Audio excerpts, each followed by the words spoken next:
ஒரு என் சிந்தனையில் ஓடுகின்ற ஒரு நிகழ்ச்சியை மட்டும் சொல்லிவிட்டு சில மணித்துளிகள் உங்களிடத்தில் பேசலாம் என்று நான் கருதுகிறேன்.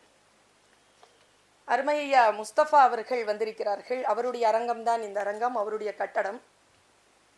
கவிக்கோ அப்துல் ரஹ்மான் அவர்களுடைய பெயரால் இந்த அரங்கம் அறியப்படுகிறது.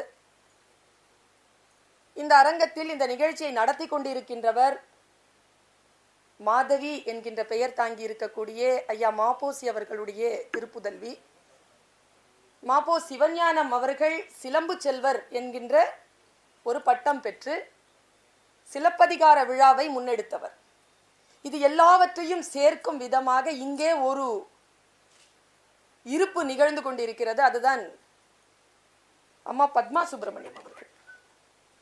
இது எல்லாத்துக்கும் ஒரு லிங்க். அதை சொல்லிட்டு என் பேச்சை ஆரம்பிக்கலாம்னு நினைக்கிறேன். வாணியம்பாடியில் தமிழ் விழா ஒவ்வொரு வருடமும் நடைபெறும். ஒரு முறை நான் அந்த விழாவிற்கு சென்றிருந்த பொழுது என் பக்கத்திலே கவிக்கோ அப்துல் ரஹ்மான் அவர்கள் உட்கார்ந்திருந்தார்கள்.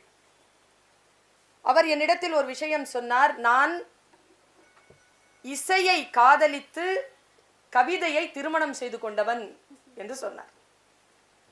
அப்பொழுது மேடையில் ஏதோ நடனம் நடந்து கொண்டிருந்தது. இந்த நடனத்தினுடைய அந்த பாட்டினுடைய ராகம் என்ன தெரியுமா உனக்கு என்று என்னை கேட்டார். என் அப்பா இசையரசி பர்வீன் சுல்தானாவினுடைய பெயர் தான் எனக்கு சூட்டினார். பாடுவேன் என்று நினைத்தார். பேச தொடங்கிவிட்டேன். எனக்கு தெரியாது என்று நான் சொன்னேன். உடனே அவர் சொன்னார், இது செஞ்சுருட்டி ராகம் என்று சொன்னார். சொல்லிவிட்டு சொன்னார், எனக்கு சிலப்பதிகாரத்தில் கோவலனை பிடிக்காது என்று சொன்னார். அவர் ஒரு உன்மத்த நிலையில் தன்னுடைய பேச்சை தொடங்கி கொண்டிருந்தார். நான் ஒரு சாட்சியாக நின்று அவரை கேட்டுக்கொண்டிருந்தேன். அவர் சொன்னார், எனக்கு கோவலனை பிடிக்காது, ஏனென்றால் எனக்கு நாட்டியத்தை பிடிக்காது என்று சொன்னார். பிறகு அதே வாயிலிருந்தே அவர் பேசிக்கொண்டே இருக்கிறார். அவர் சொன்னார், கடந்த சில ஆண்டுகளுக்கு முன்னால் தஞ்சையிலே ஒரு மிகப்பெரிய மாநாடு, தமிழ் மாநாடு நடந்தது. நாங்கள் எல்லோரும் காலையில் பேசிவிட்டு உட்கார்ந்திருந்தோம், அறையில் உட்கார்ந்திருந்தோம். இரவு பத்மா சுப்பிரமணியம் அவர்களினுடைய நாட்டியம் நடைபெறுவதாக இருந்தது. அறையில் எல்லோரும் கிளம்பி அந்த நாட்டியத்தை பார்க்க போய்விட்டார்கள். நான் மட்டும் போகவில்லை. நான் உட்கார்ந்திருந்தேன்.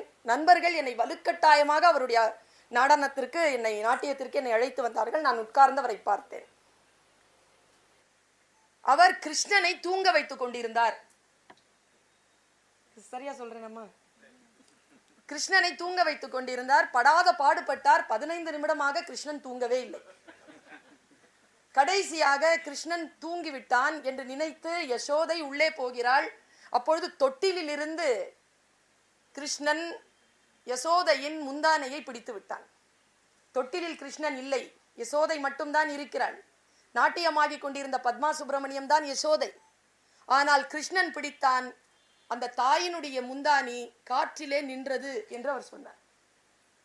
அதை நான் பார்த்தேன். பிறகு மிகவும் பாடுபட்டு குழந்தையை தூங்க வைத்தாள் யசோதை. 8 நிமிடங்கள் ஆயின. குழந்தை தூங்கியது. அந்த குழந்தை தூங்கியவுடன் அரங்கம் எழுந்து கைத்தட்டி ஆர்ப்பரித்தது. அப்பொழுது பத்மா சுப்பிரமணியம் கைத்தட்டி ஆடியன்ஸ் எல்லாரையும் பார்த்து, சத்தம் போடாதீர்கள், குழந்தை எழுந்து விடுவான் என்று மிரட்டினார்கள்.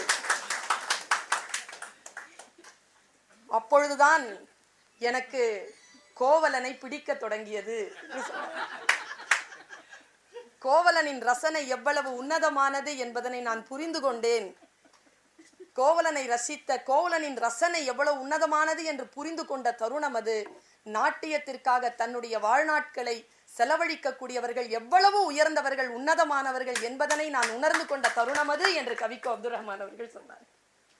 பத்மா சுப்பிரமணியம் அவர்கள் இந்த மேடையில் இருப்பது நம் அத்துணை பேருக்கும் மிகுந்த பெருமையையும் மரியாதையும் அளிப்பதாக இருக்கிறது.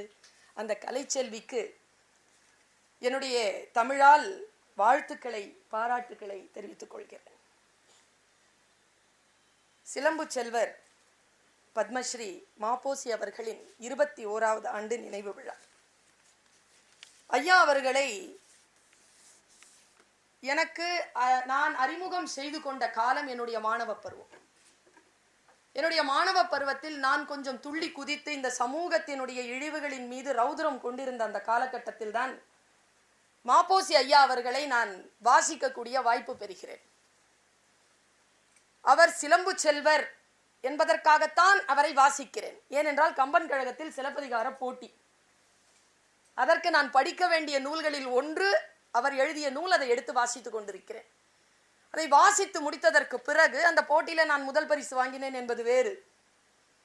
அதை வாசித்ததற்கு பிறகு மாப்போசி ஐயா அவர்கள் இலக்கியத்தில் மட்டும் ஈடுபாடு கொண்டவர் என்றுதான் நான் கருதி கொண்டிருந்தேன். பிறகுதான் அவருடைய வரலாறை தெரிந்து கொண்டதற்கு பிறகு இந்த சமூகத்தில் எவ்வளவு முக்கியமான தலைவராக அவர் வாழ்ந்திருக்கிறார் என்பதனை நான் உணர்ந்து கொண்டேன். மாப்பு சிவஞானம் அவர்கள் தமிழகத்தில் நினைவு கூறத்தக்க மிக முக்கியமான அரசியல் தலைமைகளில் ஒருவர். அப்படி அவர் என்ன செய்தார் என்று கேட்டால், எதற்காக நான் அவரை பற்றி பேசிக் கொண்டிருக்கிறேன் என்றால், அவரை பற்றிய ஒரு செய்தி என்னை அவர் மீது மிகுந்த மரியாதை அளிக்க செய்தது. அந்த செய்தியை நான் சொல்லிவிட்டு பிறகு சில விஷயங்களை சொல்லலாம் என்று கருதுகிறேன்.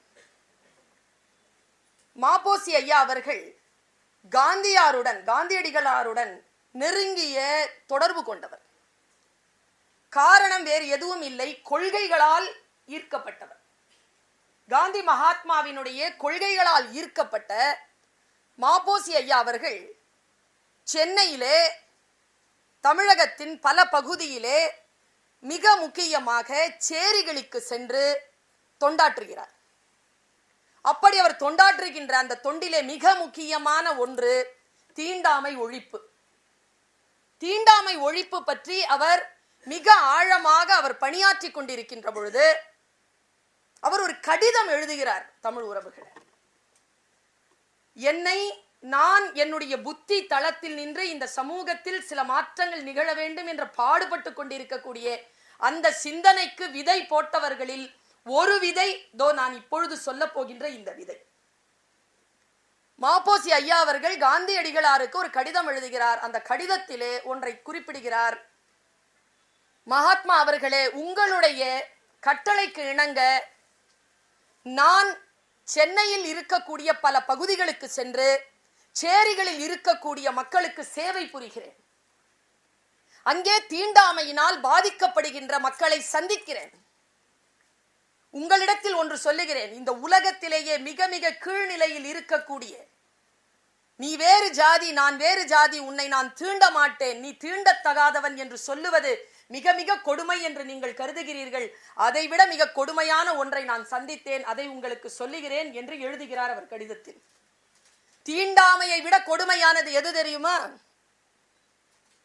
மாப்போ சிவஞானம் அவர்கள் எழுதுகிறார்கள், தீண்டாமையை விட கொடுமையானது தீண்டத்தகாதவன் என்று ஒதுக்கப்பட்டவன். ஆமா சாமி, நான் தீண்டத்தகாதவன் தான் என்று சொல்வது என்று எழுதினார். எப்பொழுது ஒரு இனம் தாழ்கிறது என்றால் அடுத்தவர்களால் தாழ்த்தப்படுகின்ற பொழுது மட்டும் இல்லை, இந்த தாழ்ச்சிக்கு நான் உரியவன் தான் என்று எப்பொழுது ஒரு மனிதன் நினைக்கிறானோ அந்த சமூகம்தான் தாழ்ந்து கிடக்கிறது என்கின்ற சிந்தனை இருக்கிறது. அந்த சிந்தனை மிக முக்கியமான சிந்தனையாக எனக்கு படுகிறது. அவர் சென்னை வாசி. இந்த மேடையில் இருக்கக்கூடியவர்கள் எத்தனை பேருக்கு சென்னை பூர்வீகம் என்று எனக்கு தெரியாது. அவர் சொன்னார், ஐயா, தமிழகத்தில் வேறு யாரும் நிலம் வாங்கிவிடக் கூடாது என்கின்ற ஒரு நிலை வந்தால் இந்த தமிழ்நாடு உருப்படும் என்று பேசினார். அவர் சொல்லும் போது ஒன்று சொன்னார், தமிழகத்தில் 1 கோடி வந்தேரிகள் வந்துவிட்டார்கள் என்று சொன்னார். இந்த மண்ணிற்கான உரியவர்களாக இருக்கக்கூடியவர்கள் மிக சொற்பமானவர்கள் தான். சென்னை என்பது வந்தேரிகளினுடைய கூட்டமாகத்தான் இருக்கிறது. என்ன எல்லாரும் கேட்பாங்க, உங்க பூர்வீகம் என்னன்னு. நான் எதை சொல்றதுன்னு யோசிப்பேன். எங்க அம்மா காயல்பட்டணத்துக்காரங்க, அவங்கள சொல்லவா? எங்க அப்பா 350 வருஷமா சென்னையில தான் இருக்கிறார். என் தந்தையின் பூர்வீகம் சென்னை, நான் பிறந்தது சென்னை. ஆனால் யாரேனும் கேட்டால், உங்களுக்கு பூர்வீகம்னு ஒண்ணு இருக்கோங்க, சென்னைன்னு சொல்லிடாதீங்க, உங்களுக்கு பூர்வீகம்னு ஒண்ணு இருக்கோம், உடனே எங்க அம்மா ஊரை சொல்லி விட்டுருவேன். ஆமா, காயல்பட்டணம் என்று சொல்லிவிடுவேன். நான் காயல்பட்டணம் என்று சொல்லுகின்ற பொழுது அந்த பகுதியை சார்ந்தவர்கள் என் மீது எவ்வளவு அன்பு பொழிகிறார்கள் என்பதனை நான் உணர்ந்திருக்கிறேன். நான் சென்னை வாசி என்று சொல்லுகின்ற பொழுது அன்பை பொழியக்கூடியவர்களை நான் பார்க்க இல்லை. ஏனென்றால் சென்னை வாசிகள் பூர்வீக குடிகளை நான் அதிகமாக சந்தித்ததில்லை. மாப்போ சிவஞானம் அவர்கள் பூர்வீகமாக சென்னையை சார்ந்தவர். 1906ஆம் ஆண்டு இதோ இங்க இருக்கிற 1000 விளக்குல தான் பிறந்திருக்கார். 1000 விளக்கு பகுதி. எனக்கு ரொம்ப மகிழ்ச்சி ஐயாவை பற்றி பேசும் பொழுது. நானும் ஒரு 4 ஆண்டு காலமாக முயற்சி செய்து கொண்டிருக்கிறேன். நான் பிறந்து வளர்ந்து வாழ்ந்து கொண்டிருக்கக்கூடிய மீர்சாஹிப்பேட்டை பற்றி ஒரு நாவல் எழுதிவிட வேண்டும் என்று. ஐயா அவர்களை பற்றி வாஞ்சையுடன் நான் சொல்லுகிறேன். இந்த சென்னை மாநகரம் இன்றளவும் தமிழ்நாட்டில் தமிழர்களுக்கு உரியதாக இருக்கிறது என்றால் அதற்கு போராடியவர்களில் முன்னத்தி ஏர் பிடித்தவர் மாப்போ சிவஞானம் ஐயா அவர்கள். அவரால் தான் இந்த சென்னை மாநகரம் தமிழ்நாட்டிற்கு உரியதாக இருக்கிறது என்கின்ற செய்தி அவர் மீது எனக்கு வாஞ்சையை வரவழைக்கிறது. போயிருக்கோம். மദ്രാஸ் மனதே அப்படின்னு ஒரு கூட்டம் கிளம்பிருச்சு. தெலுங்கர்கள் எல்லாம் ஒன்று கூடி 1930களில் மிகப்பெரிய சத்தியாகிரக போராட்டம் நடைபெற்ற பொழுது, தமிழகம் அந்த போராட்டத்தில் கலந்து கொள்ளாத பொழுது, சென்னையில் இருந்த ஆந்திரக்காரர்கள் தெலுங்கர்கள் எல்லோரும் சேர்ந்து ஒரு மிகப்பெரிய எழுச்சி போராட்டத்தை நடத்தி அடுத்தடுத்த கட்டத்திற்கு அதை நடத்தி மദ്രാஸ் மனதே என்கின்ற எழுச்சியை ஏற்படுத்துகின்ற பொழுது மாப்போ சிவஞானம் அவர்கள் விழித்து கொண்டு மிகப்பெரிய எழுச்சி போராட்டத்தை ஒன்றை நடத்தி சென்னையை மீண்டும் தமிழர்களுக்கு பெற்று தரக்கூடிய அந்த விஷயத்தை முன்னெடுக்கிறார். இது அரசியலில் மிக முக்கியமான ஒன்றாக நான் கருதுகிறேன். ஐயா சொன்னார், காவேரி பிரச்சனையை பத்தி எல்லாம் இப்ப நம்ம பேசவே முடியாதுங்க, எல்லாம் கைமீறி போய்கிட்டு இருக்கு, பாப்போம் என்னதான் நடக்குது பாப்போங்கிற நிலைக்கு வந்துட்டோம். காலையில வாட்ஸ்அப்ல ஒரு செய்தி, விடாதீங்க பிடிச்சி நில்லுங்கன்ற, நானு நில்லுங்கிறேன். என்ன செய்கிறீங்க? தமிழக மக்கள் என்ன செய்கிறார்கள்? அடடா, உணர்ச்சி வசப்பட்டு பேசுறதுல ஒன்னும் நடக்காதுங்க. செயல்பாடுல என்ன நடக்குதுன்னு கேட்கிறேன். காலையில வாட்ஸ்அப்ல ஒரு செய்தி. இந்த கோபப்படுறது மட்டும் தான் நம்ம கிட்ட இருக்குது, ஒன்னும் செய்ய முடியறது இல்லை.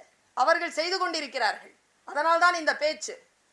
காலையில வாட்ஸ்அப்ல ஒரு செய்தி வந்தது. அந்த செய்தி என்ன சொன்னது என்றால், ஆந்திராக்காரன் அணை கட்டுறான்,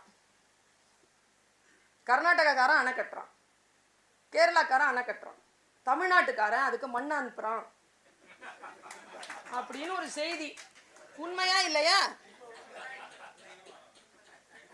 நம்முடைய இழிவுகளை நம்முடைய குறைபாடுகளை நாம் மிகச் சரியாக முன்னெடுக்க வேண்டும் என்பதற்காக என்ன கேட்டா, இந்த விழா மாப்போ சிவஞானம் பற்றிய இந்த விழா ஒரு அரசு விழாவாகத்தான் எடுத்திருக்க வேண்டும். எல்லோரும் எழுச்சி கொண்டு நாம் சிந்திக்க வேண்டிய தருணம். எந்த ஒரு மனிதன் தன்னுடைய நாட்டின் எல்லையை, தன்னுடைய புவியியல் பகுதியை பற்றி அக்கறை கொள்கிறானோ அவன்தானே தலைவனாக இருக்க முடியும். தன்னுடைய நாட்டினுடைய புவியியல் பரப்பை பற்றிய மிக ஆழமான வரலாற்று பின்னணியில் கொண்ட எழுச்சிமிக்க போராட்டத்தை நடத்தியவர் மாப்போ சிவஞானம் அவர்கள். திருத்தணியை நமக்கு மீட்டு தந்தவர் அவர்தான். இப்படித்தான் வரலாறு இருக்கிறது. கன்னியாகுமரியை நமக்கு மீட்டு தந்தவர் அவர்தான். குடகு மட்டும் விட்டு விட்டோம். குடகு மட்டும் நம்மிடத்தில் இருந்திருந்தால் இன்றைக்கு காவிரி பிரச்சனை வந்திருக்காது என்கின்ற சூழ்நிலையில் நம்முடைய தலைவர்கள் நமக்கு யாரெல்லாம் சரியாக வழிகாட்டினார்களோ அவர்கள் மிகச் சரியான நிலையில் அந்த வழிகாட்டுதலுக்கு பின்னால் மக்கள் திரண்டிருந்தால் நிச்சயமாக ஒரு எழுச்சி நம்மை வந்து சேர்ந்திருக்கும். யோசித்து பார்த்தால் ஒரு உண்மையை நான் சொல்லுகிறேன். நம்முடைய நாட்டிலங்க நீர்வளம் நிறைந்த நாடு, மண்வளம் நிறைந்த நாடுதான் இந்த நாடு. ஆனால் சில பல அலட்சிய போக்காலும் சில பல உணர்ச்சி வசப்படுகின்ற போக்காலும் தான் நாம் நம்முடைய வளங்களை இழந்திருக்கிறோம். செயல்படுவதுதான். நான் எங்கேயோ கேள்விப்பட்டேன், அன்பு என்பது சொல் அல்ல செயல், கடவுள் என்பது சொல் அல்ல செயல். யார் ஒருவன் செயல்படுகிறானோ அவன்தான் இந்த உலகத்தில் அன்பை போதிப்பவனாக இருக்க முடியும். ஏங்க நம்ம இவ்வளவு பேசுறோம், ஐயாவுக்கு சிலை வச்சிருக்காங்க. வஉசி அவர்களுக்கு சிலை இல்லை.